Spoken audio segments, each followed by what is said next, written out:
Today, in a 5-4 decision, the United States Supreme Court ruled that the Second Amendment of the Constitution applies to states and local government as well as the federal government. I'm disappointed by the decision, but it's not surprising. However, the Supreme Court did not strike down any part of our ordinance. The court reversed the lower court decision upholding our handgun ban, but remanded the case to the Seventh Circuit Court of Appeals for further proceedings. Technically, this means that our current ordinance, which does not allow the registration and consequently the ownership of handguns, is still in effect until the Seventh Court invalidates it. However, as a practical matter, it is clear that such a provision will ultimately be struck down based on the Supreme Court decision in the Heller case, in which the court ruled that the Washington, D.C. handgun ban violated the Second Amendment. We're still reviewing the entire decision, but it means that Chicago's current handgun ban is unenforceable. So we're working to rewrite our ordinance in a reasonable and responsible way to protect Second Amendment rights, protect Chicagoans from gun violence. We'll publicly propose a new ordinance very soon. Before then, I want to address my deep concern about some language in the Supreme Court decision today. To suggest that Chicago's elected officials haven't done enough to protect our city residents show that many of our highest levels officials don't understand that gun violence pervades America and not just Chicago. Across the country, cities are struggling with how to address the issue. Common sense tells you we need fewer guns on the street, not more guns. No one keeps statistics on the number of lives saved by the existence of a gun ban. For every person who uses a gun in self-defense, there are many more innocent bystanders who are killed by guns, more children taken from us, more people killed over trivial things like card games or disputes, personal disputes between neighbors. When it comes to Chicago, the court has ignored all that's been done over the last decade to dramatically lower homicide and violent crime rates. They ignored that thousands of people from every community and every background have joined their elected officials and ministers in marches to protect our children to end the gun violence. They don't reflect the hard work and the sacrifice and loss of life of members of the Chicago Police Department that have constantly worked to create new strategies in our most challenging communities to end gun violence. And also the number of seizures that Chicago police have done over many, many years in the collection of guns and destruction of guns over 30, 40 years here in the city of Chicago. Also did not reflect the loss of life and those that are injured in the course of their duties.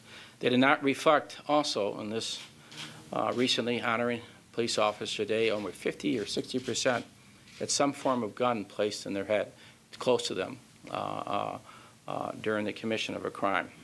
This is one reason why homicides and violent crimes have dramatically reduced over the last decade. I know it doesn't feel that way because one child killed is one too many. At the same time, and this is just as important, they don't seem to appreciate the full scope of gun violence in America. That will continue until we understand that there are reasonable, I say reasonable and responsible steps we can take as a nation to help end the needless gun violence and harm that irresponsible people bring on our friends and our family and our loved ones. Let us remind you about some of the facts about gun violence in America, which the Supreme Court did not mention. The numbers are alarming and help explain my passion about ending gun violence. An average in 1 year, more than 100,000 people in America are shot or killed with a gun. Each day in America, more than 80 people die from guns, and another 200 are wounded. Over 1 million people have been killed with guns in the United States since 1968, when Martin Luther King Jr. and Robert F. Kennedy were assassinated. Every year in the United States, more than 3,000 children and teens are killed by guns. Maybe this gun violence happens because the United States remains one of the last few industrial countries that place so few restrictions on gun sales. Remember, America purchased more than $10 billion worth of guns and ammunition a year in America. There are now more than 270 privately owned firearms in our country, the equivalent of 9 firearms for every 10 men, women, and children.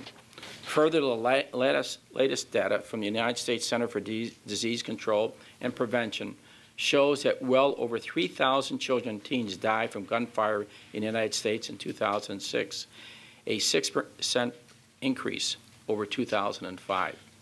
The number of children and teens killed in America killed by guns in 2006 would fill more than 127 public schools, classrooms of 25 each. More preschoolers were killed by firearms than law enforcement officers killed in the line of duty. Estimated 41% of gun-related homicides and 94% of gun-related suicides would not have occurred under the same circumstances had no guns been present. The impact of this violence, mothers, fathers, brothers and sisters, children and friends, killed or injured by guns, homes broken apart, dreams ended. All of it is needless. Gun violence also impacts society in countless other ways. Medical costs, costs to the criminal justice system, security protection such as metal detectors, reductions in quality of life because of permanent injuries caused by guns, and a fear of guns of violence, psychiatric damage to victims. These impacts are estimated to cost United States citizens $100 billion annually. It's understandable that most Americans, including gun owners, support reasonable gun laws. And that is why also I want to remind the people of Chicago to know that even as we write Chicago's handgun ordinance, we will continue to pursue every avenue that reduces the chance of violence involving a handgun or any other weapon in Chicago or across the nation.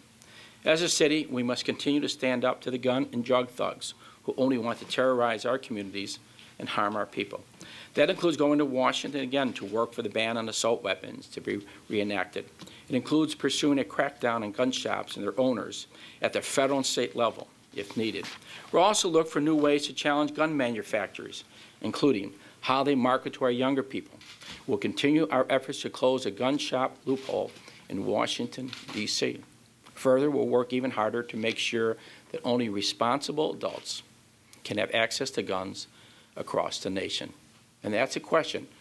Give me determination what a responsible adult is. At every level of government, we work to get tougher about illegal gun trafficking, which is present all over America, and no one's doing anything about it. In closing, I want to say to the people of Chicago, the safety of our neighbors and our people, and on behalf of those who have lost their loved ones and friends to gun violence, we will never give in to those who use guns to harm others. Your fight is my fight, and we're in this together. Thank you.